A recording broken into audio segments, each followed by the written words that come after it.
The delegate from Norfolk, Delegate Jones. Thank you, Mr. Speaker. I rise for a point of personal privilege. Delegate has the floor.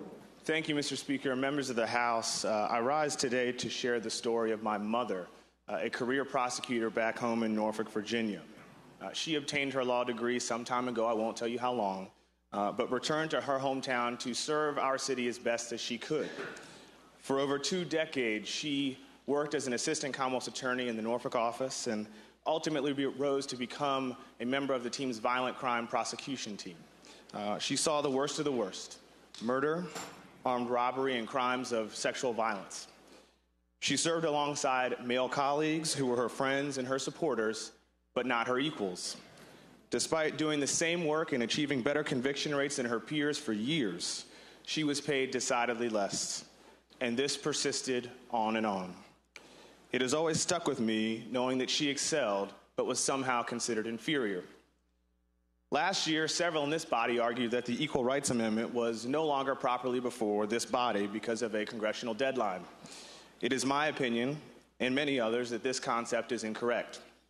In a letter dated May 11, 2018, Virginia's Attorney General Mark Herring wrote this: "It is my opinion that the lapse of the ERA's original and extended ratification periods has not disempowered the General Assembly from passing a ratifying resolution. Given Congress's substantial power over the amending process, I cannot conclude that Congress would be powerless to extend or remove the ERA's ratification deadline and recognize as valid a state's intervening act of ratification. Indeed, legislation currently pending in Congress seeks to exercise that very power. Members of the General Assembly, I say to you that we should not shirk our duty to carry out the will of the electorate, especially with the inaccurate argument that Congress's action prevents state action." Delegate Plum told some folks on Monday that he has been discussing this issue since 1978, his first in this body. In all those years, he's never had the opportunity to vote on the ERA because it's never come to this floor. I believe that many of you have also seen the American Bar Association's letter to our leadership in support of the ERA. That organization represents 400,000 attorneys, of which I am one. If the deadline that we're talking about was a true legal roadblock, then I submit to you that that organization would not have written that letter. In the past couple of years, 2 other states have ratified the Equal Rights Amendment.